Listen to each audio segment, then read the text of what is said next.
എല്ലാ കാര്യങ്ങളും നടപ്പിലാക്കുന്നു. ഈ ചെറിയ ദിവസങ്ങൾക്കുള്ളിൽ തന്നെ ഏതെല്ലാം കാര്യങ്ങളെ എതിർത്തിട്ടുണ്ടോ, അത് ആരോഗ്യരംഗത്തായിരുന്നാലും വിദ്യാഭ്യാസ രംഗത്തായിരുന്നാലും പൊതുവിതരണ രംഗത്തായിരുന്നാലും എന്തെല്ലാം കാര്യത്തിന് അത് എതിർത്തിട്ടുണ്ടോ അതെല്ലാം നടപ്പിലാക്കിക്കൊണ്ടിരിക്കുന്നു.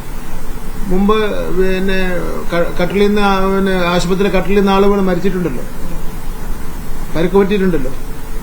അന്ന് ആരോഗ്യമന്ത്രി രാജിവെക്കണമെന്ന് പറഞ്ഞ് എന്തെല്ലാം പ്രശ്നങ്ങളാണ് ഉണ്ടായിട്ടുള്ളത്. ഇന്ന് അങ്ങനെ ഒരു പ്രശ്നം ഉണ്ടാകുന്നില്ലല്ലോ. അതൊക്കെ സ്വാഭാവികമായിട്ടുണ്ടാകുന്ന ചില പ്രശ്നങ്ങളായിട്ട് മാത്രമേ കാണുന്നതിന് വേണ്ടി കഴിയും. അപ്പൊ അന്ന് ഏതെല്ലാം കാര്യത്തിൽ അവരെ നിലപാട് എടുത്തിട്ടുണ്ടോ ആ പ്രശ്നങ്ങളിലാണ് ഇപ്പൊ വരുന്നു. ആ പ്രശ്നങ്ങളെല്ലാം അവരെ കണ്ണടച്ച് ഇരുട്ടാക്കുന്ന സ്ഥിതിയാണുള്ളത്. SSK ഫണ്ട് എന്ന് പറയുന്ന സംസ്ഥാനത്തിന് അനിവാര്യമാണ് എന്നാണ് ഇന്ന് പൊതുവിദ്യാഭ്യാസ വകുപ്പിന്റെ ഡയറക്ടർ പൊതുവിദ്യാഭ്യാസ മന്ത്രിക്ക് കൊടുത്ത റിപ്പോർട്ടിൽ പറയുന്നത്. അതെ. അപ്പോ ഇന്ന് പൊതുവിദ്യാഭ്യാസ മന്ത്രി പിന്നീട് പ്രതികരിച്ചപ്പോൾ പറഞ്ഞത് അങ്ങനെ ഈ ധാരണാപത്രത്തിൽ ഒപ്പിടുകയും ഒരു ഗഡു ഈ SSK ഫണ്ടിന്റെ ഭാഗമായിട്ട് സംസ്ഥാന പൊതുവിദ്യാഭ്യാസ വകുപ്പ് വാങ്ങുകയും ചെയ്തിട്ടുണ്ട് കേന്ദ്രത്തിൽ നിന്ന്. അപ്പൊ ആ സർക്കാരിന്റെ തുടർച്ചയായ വന്ന സർക്കാരിന് അങ്ങനെ തന്നെ മുന്നോട്ട് പോയിക്കൂടെ എന്നൊരു ചോദ്യം കൂടെ മുന്നോട്ട് വയ്ക്കുന്നു. SSK ഫണ്ട് വേറെ, PMC ഫണ്ട് വേറെ. അവർ ചെയ്തതെന്ന് വെച്ചാൽ NEP ഒപ്പിടാത്തതിന്റെ അടിസ്ഥാനത്തിൽ എല്ലാ ഫണ്ടും പിടിച്ചു വെച്ചു. NEP ഒപ്പിടാത്തതിന്റെ അടിസ്ഥാനത്തിൽ എല്ലാ ഫണ്ടും പിടിച്ചു വെച്ച നടപടിയാണ് സ്വീകരിച്ചത്. അത് ഈ പറയുന്ന പദ്ധതിയായിട്ട് PMC പദ്ധതിയായിട്ട് ബന്ധമില്ല. ഇല്ല. NEP നാഷണൽ എഡ്യൂക്കേഷൻ പോളിസി നടപ്പിലാക്കുക എന്നുള്ളതാണ് അവരുടെ ലക്ഷ്യം. അതിനുവേണ്ടി പല പ്രോജക്ടിന്റെയും ഫണ്ട് തടഞ്ഞു വയ്ക്കുക, നിർബന്ധപൂർവ്വം IAS ഉദ്യോഗസ്ഥന്മാരെ ഭീഷണിപ്പെടുത്തുക, അവരെ ചീഫ് സെക്രട്ടറി കത്തയക്കുക. നമ്മളെ സംബന്ധിച്ചിടത്തോളം PMC പദ്ധതിയിൽ സാങ്കേതികപരമായി ഒപ്പിട്ടു എന്നുള്ള കാര്യം ശരി തന്നെയാണ്. ആ ഒപ്പിട്ടത് തന്നെ അത് നിർത്തിവെക്കുന്നതിന് വേണ്ടി ഞങ്ങൾ കൂടുതൽ പഠനത്തിന് വേണ്ടി ക്യാബിനറ്റ് സബ് കമ്മിറ്റി ചുമതലപ്പെടുത്തിയെന്ന് രേഖാമൂലമായി അന്നത്തെ പ്രിൻസിപ്പൽ സെക്രട്ടറി തന്നെ കേന്ദ്ര സെക്രട്ടറിക്ക് കത്തയച്ചിട്ടുണ്ട്. അപ്പൊ ഇപ്പം നിൽക്കുന്ന പൊസിഷൻ അതാണ്. പക്ഷേ ഇപ്പോൾ പൊതുവിദ്യാഭ്യാസ വകുപ്പ് മന്ത്രി പറയുന്നത് ഈ SSK ഫണ്ട് പോലും LDF സർക്കാർ നേടിയത് PM ശ്രീയിൽ ഒപ്പിട്ടത് കൊണ്ട് മാത്രമാണെന്നാണ്. ഇല്ല, SSK ഫണ്ടൊന്നും കിട്ടിയിട്ടില്ലല്ലോ. ആദ്യ ഗഡു കിട്ടിയത് കൊണ്ട് തന്നെ ഈ പദ്ധതി ഓണായി, അതായത് നിലവിൽ വാലിഡ് ആണ് എന്നാണ് പറയുന്നത്. ആദ്യ ഗഡു 98 കോടി രൂപയോളം കിട്ടിയിരുന്നല്ലോ.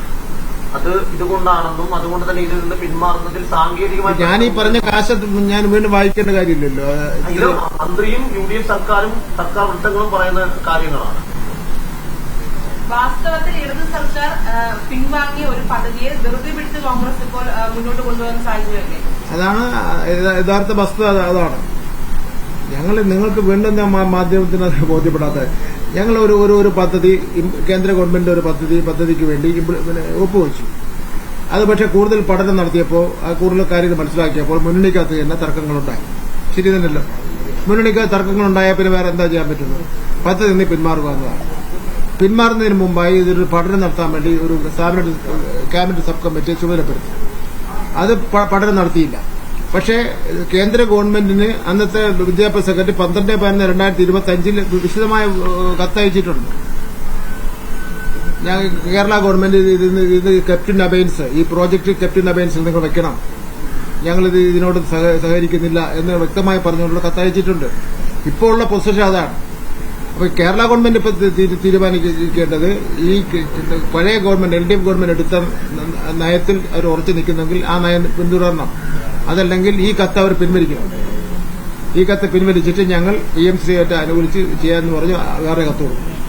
മാത്രമല്ല വലിയ വിമർശനങ്ങളും ആരോപണങ്ങളും ഒക്കെയായിരുന്നു മുൻ വർഷങ്ങളിൽ ഉണ്ടായിരുന്നത്. ഇപ്പോൾ ഇത്തരത്തിൽ ഈ പദ്ധതിയുമായി മുന്നോട്ട് പോകുന്നുണ്ടെങ്കിൽ തീർച്ചയായിട്ടും മുസ്ലിം ലീഗും കോൺഗ്രസും പരസ്യമായി മാപ്പ് പറയേണ്ട സാധ്യത ഞാൻ പറഞ്ഞു കഴിഞ്ഞു വിടുന്നത്. ഇവിടെ ഈ ദേശീയ വിദ്യാഭ്യാസ നയത്തിൽ NCERT പുസ്തകങ്ങൾ പഠിപ്പിക്കേണ്ടി വരില്ല, SCERT മതിയാകും, അങ്ങനെ ഒരു സാധ്യതയുണ്ട്, അത് പരിശോധിക്കാവുന്നതെന്നാണ് ഈ റിപ്പോർട്ടിൽ പറയുന്നത്. വകുപ്പ് സെക്രട്ടറി പരാമർശിക്കുന്നത്. ഞാൻ ആ റിപ്പോർട്ട് കണ്ടില്ല. പുതിയ ഗവൺമെന്റ് റിപ്പോർട്ടാണ്. NCERTയുടെ പാഠഭാഗങ്ങളെല്ലാം ഇവിടെ പഠിപ്പിക്കാൻ വേണ്ടി കൊണ്ടുവരുന്നത് നമ്മളൊരു നല്ല ഹോംവർക്ക് ചെയ്ത ശേഷം മാത്രമേ അനുവാദം കൊടുക്കാൻ വേണ്ടി പാടുള്ളൂ. ഒന്നുകാല അനുഭവം അതാണ്. ഏറ്റവും പ്രധാനപ്പെട്ട പ്രശ്നം അതാണല്ലോ. നമ്മുടെ ഏറ്റവും പ്രധാനപ്പെട്ട പ്രശ്നം മതിൽ കെട്ടിലോ സ്കൂൾ കെട്ടോ നിർമ്മിക്കലോ കക്കൂസ് നിർമ്മിക്കലോ അതിനുവേണ്ടി കാശ് മുടക്കലല്ലോ. ഏറ്റവും പ്രധാനപ്പെട്ട പ്രശ്നം എന്ന് വെച്ചാൽ പാഠപുസ്തകങ്ങൾ പ്രിന്റ് ചെയ്യുന്നതിലും പാഠഭാഗങ്ങൾ നിശ്ചയിക്കുന്നതിലും ഒക്കെ തന്നെ വരുന്ന പ്രശ്നമാണല്ലോ. ഇപ്പൊ നേരത്തെ തന്നെ കുറെ ഭാഗങ്ങൾ മാറ്റിയല്ലോ. മഹാത്മാഗാന്ധിയുടെ കൊലപാതകവും അതുപോലുള്ള സംഭവങ്ങളെല്ലാം മാറ്റിയിരുന്നല്ലോ. അത് ചേർത്തുകൊണ്ടാണല്ലോ നമ്മൾ കേരളത്തിൽ പുതിയ പാഠപുസ്തകം കൊണ്ടുവന്നത്. ഏറ്റവും പ്രധാനപ്പെട്ട പ്രശ്നം പാഠപുസ്തകങ്ങളിൽ കൈകടത്തുന്നു എന്നുള്ളതാണ്. അതാണ് ഇവിടെ നിങ്ങൾ സൂചിപ്പിച്ചത്. SCRT മതിയാകും എന്നൊരു നിർദ്ദേശമാണ് പറയുന്നത് പുതിയ റിപ്പോർട്ടിൽ. അത് അവരുടെ ഗവൺമെന്റ് റിപ്പോർട്ട് ഞാൻ കണ്ടിട്ടുള്ളത്. ഈ മുൻ വിദ്യാഭ്യാസ മന്ത്രി എന്ന നിലയ്ക്ക് ഇതിൽ എന്തെങ്കിലും തരത്തിലേക്ക് ഇനി ഒരു ഇടപെടലിന് ആലോചിക്കുന്നുണ്ട്? ജനങ്ങൾ തീരുമാനിച്ച ഗവൺമെന്റ് വന്നു, അതിന്റെ വിദ്യാഭ്യാസ മന്ത്രിയുണ്ട്. ഞാൻ അന്ന് ആയിരുന്ന മന്ത്രി എന്നുള്ളതിൽ നടന്ന കാര്യങ്ങളെ സംബന്ധിച്ച വസ്തുത പറഞ്ഞത് മാത്രമേ.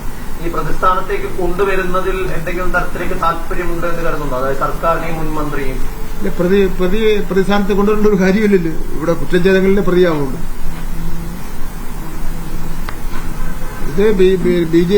ഇത് കേന്ദ്ര ഗവൺമെന്റുമായിട്ട് എല്ലാ നിലയിലും ഒത്തുതീർപ്പ് നടത്തുന്നതിന് വേണ്ടിയുള്ള പരിശ്രമമായിട്ടാണ് സംസ്ഥാന ഗവൺമെന്റ് മുന്നോട്ട് പോകുന്നത്. അവർ മുമ്പ് പറഞ്ഞ കാര്യങ്ങളെല്ലാം മറന്നിരിക്കുന്നു.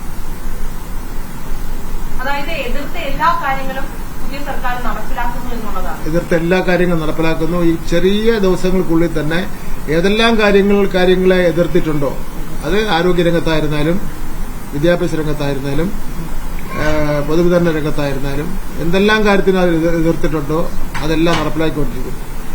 മുമ്പ് കട്ടിലിൽ നിന്ന് ആശുപത്രിയിലെ കട്ടിലിൽ നിന്ന് ആളുകൾ മരിച്ചിട്ടുണ്ടല്ലോ, പരിക്ക് പറ്റിയിട്ടുണ്ടല്ലോ. അന്ന് ആരോഗ്യമന്ത്രി രാജിവെക്കണമെന്ന് പറഞ്ഞ് എന്തെല്ലാം പ്രശ്നങ്ങളാണ് ഉണ്ടായിട്ടുള്ളത്. ഇന്ന് അങ്ങനെ ഒരു പ്രശ്നം ഉണ്ടാവുന്നില്ലല്ലോ. അതൊക്കെ സ്വാഭാവികമായിട്ട് ഉണ്ടാകുന്ന ചില പ്രശ്നങ്ങളായിട്ട് മാത്രമേ കാണുന്നതിന് വേണ്ടി കഴിയും. അപ്പൊ അന്ന് ഏതെല്ലാം കാര്യത്തിൽ അവരെ നിലപാട് എടുത്തിട്ടുണ്ടോ ആ പ്രശ്നങ്ങളിലാണ് ഇപ്പൊ വരുന്നു. ആ പ്രശ്നങ്ങളെല്ലാം അവരെ കണ്ണടച്ച് ഇരുട്ടാക്കുക ചെയ്യാനുള്ളത്.